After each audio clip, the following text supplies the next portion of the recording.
Hello everyone and welcome to La Liga Zone. I'm Jimmy Conrad and we have a lot to talk about this week, like the top 13 teams all being within 5 points of each other, which easily makes La Liga Santander the most competitive league in the world.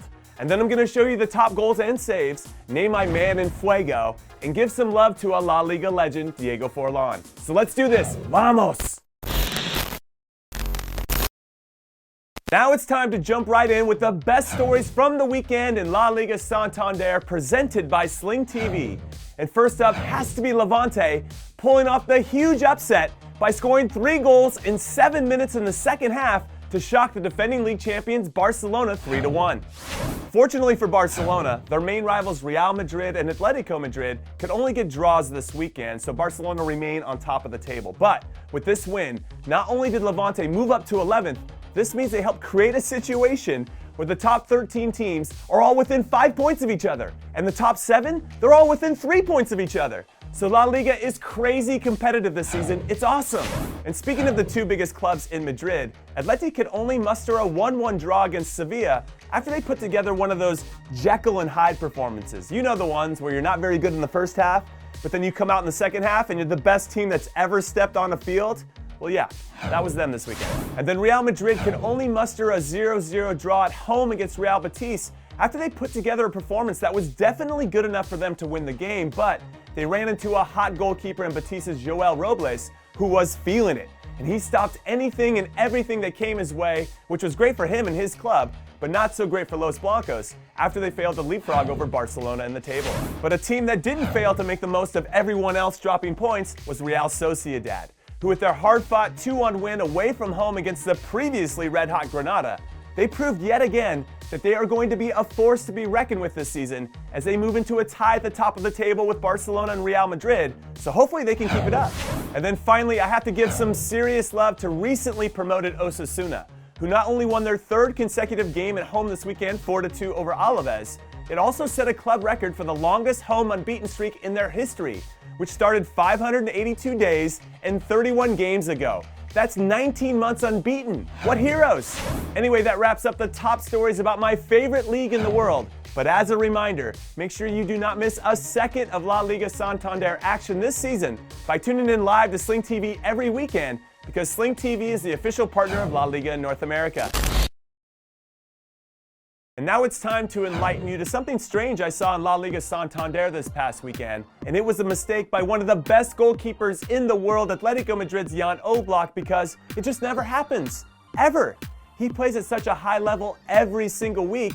I'm still in shock that he didn't make this save, even though the game ended a few days ago. However, let's be honest, it's kind of nice to know that Jan Oblak makes mistakes too, that he's human, just like the rest of us. Though he probably won't make a mistake like this again for the rest of his life, because a player of his quality doesn't make the same mistake twice.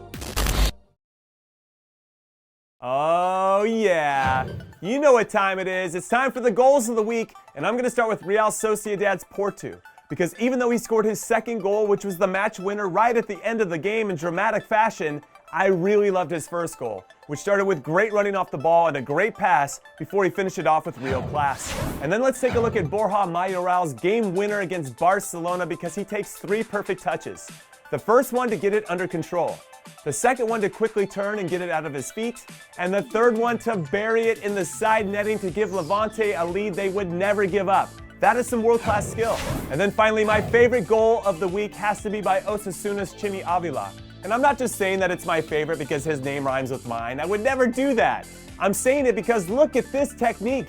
His half volley in full stride is so good. It makes me want to change my name to Jimmy Conrad. What a legend.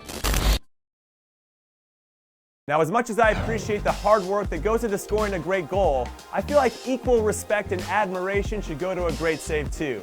And first up in our best saves of the week is this incredible reaction save from Valencia's Jasper Cillessen, who didn't see this ball until very late as he tipped it over the bar, which at that point kept the game at 0-0, though his team would go on to win 2-1 away from home over Espanyol, and he was a big reason why. And then next up is Athletic's Unai Simon, who found himself in a 1v1 situation with the top scorer in La Liga this season, Villarreal's Gerard Moreno, and he made himself as big as possible, and somehow, some way, he bravely saved it with his face, which ended up being a very important save as the game ended 0-0. And then for our last must-see save of the week, check out Sevilla's Tomáš Vaslý, who with the score even at 1-1, he saved a penalty by Atleti's Diego Costa, and then he saved the follow-up right after to preserve the draw, earn man of the match honors, and a valuable point for his club. When I think about everything I witnessed in LaLiga Santander this past week, the player whose performances have definitely been the most valuable to his club, making him my man in fuego, is Atletico Madrid's Alvaro Morata. In a season where Atleti have had trouble scoring, they only have 12 goals in 12 games, Morata has stepped up, especially with João Felix out injured, by scoring 3 goals in his last 3 league matches to help keep Atleti near the top of the table.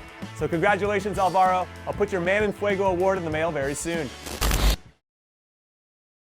So I only have a few regrets from my playing career, but one of them has to be never being able to play against the recently retired Diego Forlán, who I consider to be one of the most underappreciated strikers of our generation because the man just scored goals, which is evidenced by him being the leading scorer of LaLiga Santander twice, which really speaks to his quality as a player since he did it with 2 different clubs, once with Villarreal in 2005 and again with Atletico Madrid in 2009, when he scored 32 goals in 33 matches that season, which is incredible. What a career he had. Also, I wanted to take a moment to let you know that this same Diego Forlán is coming to the US. Yes, he's going to be in Miami soon as an ambassador for La Liga to support a different Villarreal as the club kickstart their new academy in South Florida, and I hope I'm there to meet him because it would be an honor, and I hope you can go out and meet him too. Now for all my friends in New York City this weekend, do I have a special treat for you. It's El Gran Derby, Real Betis versus Sevilla, which is one of the best rivalries in all of La Liga Santander, and it's kicking off this Sunday, November 10th at 3 p.m. Eastern, and you can watch it with all the other die-hard supporters and the La Liga trophy at Mercado Little Spain. Yes, the trophy is going to be there too, so you can grab a photo with it, and there's going to be signed Real Betis gear that they're giving away, and live flamenco music, and I wish I still lived in New York City because this is going to be an experience that you'll never forget. So book your table now for Sunday, November 10th, 3 p.m. Eastern at the home of La Liga in New York, Mercado Little Spain. Do it! So unfortunately, we have come to the end of La Liga Zone, so thank you for watching the best show on the internet, and I'll see you next week. Un abrazo.